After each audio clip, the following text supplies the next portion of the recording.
मंगल हो। सभी का बहुत बहुत मंगल हो। आज हम फिर एक नए टॉपिक पे बात करेंगे, जिसका आज हम पंचशीलों के महत्व पे बात करेंगे। भगवान बुद्ध के जो पंचशील हैं, ये सभी गृहस्थों के लिए बहुत ज़्यादा उपयोगी हैं। तो आज हम इनके बारे में समझेंगे कि पंचशील क्या होते हैं और इनका हमारे जीवन पे महत्व क्या है। भगवान ने कहा, जो भी व्यक्ति धर्म के क्षेत्र में बढ़ना चाहता है, धर्म के क्षेत्र में आगे जाना चाहता है, उसे शील सदाचार का जीवन अपनाना ही होगा। शील सदाचार का जीवन जीना ही होगा। बिना शील सदाचार के जीवन जिए वो धर्म के मार्ग में वो एक कदम भी नहीं आगे जा सकता है। इसलिए उसे शील सदाचार का जीवन जीना ही है। क्या पंचशील है भगवान के? जो पहला पंचशील है वो है प्राणी हत्या नहीं करनी है। किसी भी तरह के जीव की हत्या नहीं करना है, क्योंकि जब जब आप प्राणी हिंसा करते हैं, जब जब आप जीव हत्या करते हैं, जीव हत्या करने से पहले आपको अपने मन में उस जीव के प्रति बहुत सारा द्वेष, बहुत सारा क्रोध जगाना पड़ता है। इसके बाद आप हत्या करते हैं, अपने मन को दूषित करना पड़ता है। तो जब भी आप अपने मन को दूषित करते हैं, तो उस दूषित करने से आपके अंदर एक बेचैनी, तनाव और अशांति पैदा होती है। प्रकृति आपको तत्काल तुरंत आपको दंड दे देती है। इसलिए हमें किसी भी तरह की प्राणी हत्या नहीं करनी है। जैसे एक छोटा सा उदाहरण लेते हैं। मान लीजिए आपके हाथ में एक मच्छर आके बैठता है, और कोई भी व्यक्ति मच्छर मार नहीं पाएगा जब तक उस मच्छर के प्रति वो द्वेष और क्रोध नहीं जगाएगा। वो किसी भी मच्छर को नहीं मार पाएगा जब तक अपने मन में क्रोध और द्वेष नहीं जगाएगा। तो उसे मारने के लिए अपने मन में उस मच्छर के प्रति बहुत सारा द्वेष पैदा करना पड़ेगा, और उस द्वेष पैदा करने से उसके मन में जो अशांति पैदा होगी, जो बेचैनी पैदा होगी, वो प्रकृति आपको तत्काल दंड दे देगी। और आखिरकार मच्छर का भी तो एक जीवन है ना। हम क्यों किसी का जीवन छीने? जैसे आप एक तरह से अपने जीवन को जी रहे हैं, इस जीवन में संघर्ष कर रहे हैं, वैसे वो प्राणी भी अपना जीवन जी रहा है, अपने जीवन में संघर्ष कर रहा है। हम कौन होते हैं? ये अधिकार हमें किसने दिया है किसी के जीवन को छीनने का? कभी किसी प्राणी की यदि आप हत्या करेंगे तो तत्काल प्रकृति आपको तुरंत दंड देती है। दूसरा है, झूठ नहीं बोलना है। क्योंकि जब जब आप झूठ बोलते हैं, उसके पहले आपको अपने मन को दूषित करना पड़ता है। क्या दूषित करते हैं? आपको अपने मन में लालच, लोभ पैदा करना पड़ता है, और ये विकारों को पैदा करने से आपका मन अशांत होता है। प्रकृति आपको तत्काल दंड देती है। इसलिए हमें चोरी नहीं करनी है, क्योंकि चोरी जिस तरह आपको लगता है कि मेरी वस्तु को कोई चुराए नहीं, मेरी वस्तु को कोई ले ना, जिस प्रकार से मेरे पास है वो मेरे पास ही रहे, इसी तरह इस संसार के समस्त प्राणियों को यही लगता है कि कोई मेरी वस्तु को चुराए नहीं, मेरे पास ही रहे, कोई मेरी वस्तु को ना ले। हर व्यक्ति यही सोचता है। तो जिस तरह से आप चाहते हैं उसी तरह से हर व्यक्ति चाहता है। इसलिए हमें किसी भी वस्तु की चोरी नहीं करनी है। तीसरा, झूठ नहीं बोलना है, क्योंकि झूठ बोलने से पहले, किसी को ठगने से पहले आपको अपने मन को दूषित करना पड़ेगा, आपको अपने मन में विकारों को जगाना पड़ेगा। तभी आप किसी को ठग पाएंगे, झूठ बोल पाएंगे, किसी के साथ छल कपट कर पाएंगे। और छल कपट जब जब भी करेंगे, जब जब अपने मन को दूषित करेंगे, तब तब प्रकृति आपको तत्काल दंड देगी, मन शांत कर देगी आपका। चौथा है, व्यभिचार ना करना। किसी के साथ व्यभिचार नहीं करना है। किसी भी पराई स्त्री और पराये पुरुष के साथ में किसी भी तरह के शारीरिक संपर्क नहीं रखने हैं। अपनी पत्नी या अपने पति के साथ शारीरिक संबंध ठीक है, लेकिन पराये स्त्री और पुरुष के साथ किसी भी तरह के शारीरिक संबंध नहीं रखने हैं। क्योंकि जिस प्रकार से आप चाहते हैं कि आपकी बेटी, आपकी माँ, आपकी बहन सुरक्षित रहे, उसी तरह से समाज का हर व्यक्ति यही चाहता है कि उसकी बेटी, उसकी माँ, उसकी बहन सुरक्षित रहे। तो जिस तरह से आप कुछ अपने साथ बुरा नहीं होने देना चाहते, वैसे आप दूसरे के साथ क्यों करेंगे? इसलिए हमें किसी के साथ व्यभिचार नहीं करना है। ये चौथा पंचशील है। और पांचवा है नशे पते का सेवन नहीं करना है। क्योंकि जब जब आप नशे पते का सेवन करेंगे, आप अपने मन के संतुलन को खोएंगे, अपने मन की मनोदशा को खराब करेंगे, आप होश को खोएंगे और उसके कारण आप बहुत सारे गलत काम कर बैठेंगे, जो कि आपके लिए, आपके परिवार के लिए और पूरे समाज के लिए बाधक होंगे, बेकार होंगे, खराब होंगे।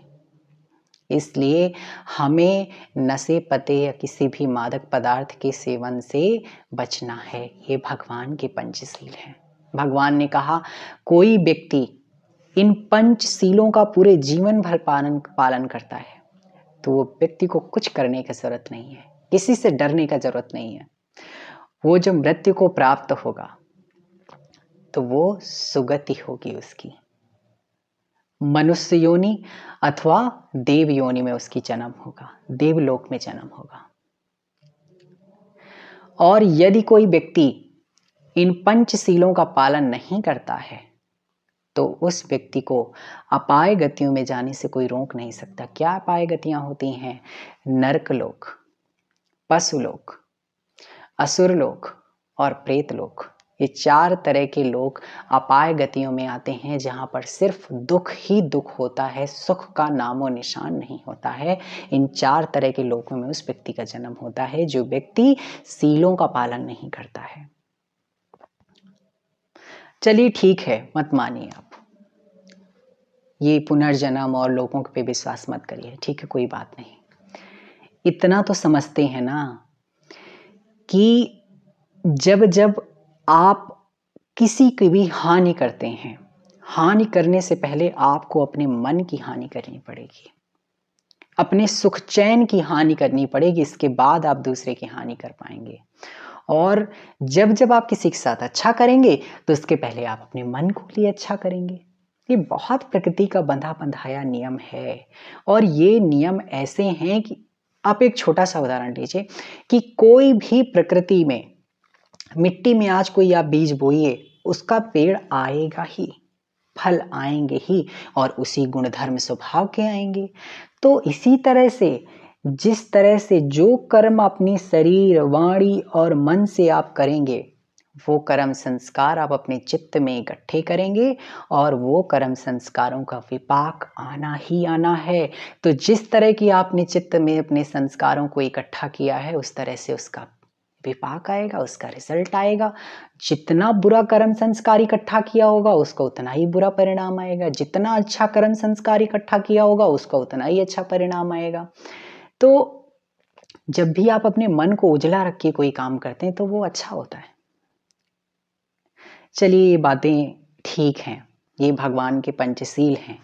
अब हम ये समझते हैं कि जो व्यक्ति इन पंचशीलों का पालन नहीं करते हैं उनके क्या दुष्परिणाम होते हैं। भगवान ने देखा, क्योंकि भगवान तो त्रिकालज्ञ के थे, तो उन्होंने देखा कि हर एक कर्म के जो विपाक आते हैं वो किस तरह के आते हैं। तो उन्होंने इन पंचशीलों के हर एक शील का जो भी व्यक्ति तोड़ता है उसका विपाक किस तरह से होता है। अच्छा, कर्मों का जो विपाक आता है वो 3 तरह से आता है। कई कर्मों का विपाक, कई कर्मों का परिणाम जो है इसी जन्म में मिल जाता है व्यक्ति को, और कई तरह के ऐसे कर्म होते हैं जिनका परिणाम हमें अगले जन्मों में, आगे के कई जन्मों में मिलते हैं। और कई कर्मों के परिणाम हमें कई जन्मों तक, जब तक हम मुक्ति नहीं पाएंगे, जब तक हम इन लोकों में जन्म लेंगे, इन 31 लोकों में जन्म लेते रहेंगे, तब तक वो कर्म का विपाक हमें मिलता रहेगा, उसका दंड मिलता रहेगा। तो कर्म भी 3 तरह के होते हैं, एक पानी की लकीर जैसे, एक बालू की लकीर जैसे और एक चट्टान जैसे, किसी चट्टान में कुछ लिखा गया हो, इस तरह कितने गहरे-गहरे भी संस्कार होते हैं। तो बालू और ये पानी वाले संस्कार तो खत्म हो जाते हैं, लेकिन ये चट्टान जैसे जो कर्म संस्कार हैं, इनका विपाक बहुत गहरा और भयानक होता है। तो हमें इस तरह के कर्मों के विपाक से बचना है। तो हम देखते हैं किस तरह के सीलों के ना पालन करने से क्या दुष्परिणाम होता है। पहला, जो व्यक्ति प्राणी हत्या करता है इस जीवन में, तो मैंने बताया कि 3 तरह से इसका परिणाम आता है। कई कर्मों का परिणाम इसी जीवन में, कई कर्मों का परिणाम आगे के जीवन में, कई कर्मों का परिणाम कई जीवनों में। तो ये निर्भर करता है आपके कर्म संस्कार में कि आपने कर्म संस्कार कितना गहरा बनाया या कितना छिछला बनाया, कितना हल्का बनाया। तो प्राणी हत्या जो व्यक्ति भी करता है, उससे उस व्यक्ति की आयु कम हो जाती है। वो अपने आगे के जीवनों में हो सकता है किसी दुर्घटना का शिकार होकर के अकाल मृत्यु को प्राप्त हो जाए, उसकी मृत्यु आयु कम हो जाती है। आयु कम हो जाएगी या उसकी दुर्घटना से मृत्यु हो जाएगी या उसका कोई और कर्म का विपाक होगा, किसी प्राणी हत्या का रहा होगा तो उसकी बीच में ही मृत्यु हो जाएगी। किसी किसी की बहुत कम एज में मृत्यु हो जाती है, किसी किसी की बहुत कम में, हल्की एज में, बचपन में ही हो जाती है। तो इस तरह से कहा भगवान ने कि उससे आयु कम हो जाती है। प्राणी हत्या का जो भी आप सील का पालन नहीं जो व्यक्ति करेगा, उसका कर्म संस्कार जितना गहरा होगा उसी हिसाब से उसको कर्म का विपाक मिलेगा। दूसरा, जो व्यक्ति चोरी करता है, अपने मन में लोभ जगाता है, अब वो चोरी निर्भर करती है कि कितना गहरा चित्त में संस्कार बनाया। तो जो व्यक्ति भी चोरी करता है, उसको अपने इस जीवन में या तो आगे के जीवनों में या कई जीवनों में अपने धन की हानि से वंचित होना पड़ेगा, अपने धन की हानि करनी ही पड़ेगी। इसलिए भगवान ने कहा चोरी नहीं करनी है, क्योंकि जो व्यक्ति भी चोरी करेगा उसकी किसी न किसी रूप में उसका धन की हानि हो जाएगी। चौथा, जब व्यक्ति झूठ बोलेगा, जब व्यक्ति झूठ बोलेगा या ठगने का काम करेगा, तो उसका इसी जीवन में या तो आगे के जीवन में या तो कई जीवनों में उसको निंदा, अपमान सहना पड़ेगा, लांछनों को सहना पड़ेगा। तो यदि आपके जीवन में भी ऐसा हो रहा है कि आपको निंदा मिलती है, अपमान मिलते हैं, लांछन मिलते हैं, आपकी कोई गलती नहीं होती फिर भी मिलते हैं, तो ये आपके कर्मों का विपाक हो सकता है कि आपने कभी भी झूठ बोले होंगे, उन कर्मों का विपाक आया है। इसलिए भगवान ने कहा झूठ बोलने से बचना है। फिर भगवान ने कहा व्यर्थ की बातों से बचना है। सम्मा वाचा के अंदर 4 बातें आती थी ना, तो ये सम्या वाचा की बात है। झूठ से क्या होगा, झूठ बोलने से क्या होगा, आपको निंदा और अपयश मिलेगा। व्यर्थ की बातों से क्या होगा, आपकी बातों पर कोई विश्वास नहीं करेगा। ये कर्म का विपाक होता है। जो कोई ज़्यादा बात करता है, फालतू की बात करता है और अपना भी टाइम खराब करता है और लोगों को भी टाइम खराब करता है, फालतू की दिन भर बकवास भरी बातें करता रहता है, उस व्यक्ति का जो कर्म का विपाक होता है, उसकी बातों पे कोई विश्वास नहीं करने लगता है। या तो वो इसी जन्म में हो जाएगा या तो अगले के जीवनों में होगा। कई लोग होते हैं अच्छा भी कह रहे होते हैं फिर भी लोग उसकी बात पे विश्वास नहीं करते, उसकी कोई बात की तवज्जो ही नहीं रहती। ये उसका कर्म का विपाक है, जो व्यक्ति व्यर्थ की बातें करता है। फिर एक कटु वचन। कटु वचन जो भी व्यक्ति इस जीवन में बोलता है, किसी का दिल दुखाता है, आहत करता है किसी को, उसे भी बैक रिटर्न होते हैं कटु वचन, इस जीवन में या तो आगे के जीवनों में। उसे कड़े शब्द, निंदा भरे शब्द सुनने को मिलते हैं। कर्म के विपाक से जो व्यक्ति भी झूठ बोलकर किसी को गाली गलौज कर किसी को आहत करता है, तो उसे भी बैक रिटर्न में ये चीज मिलती है। और जो व्यक्ति चुगली करता है इस जीवन में, उसके कर्म का जो विपाक होता है कि वो अपने प्रियजनों से अलग हो जाता है, विक्षोभ हो जाता है उस व्यक्ति का अपने प्रियजनों से।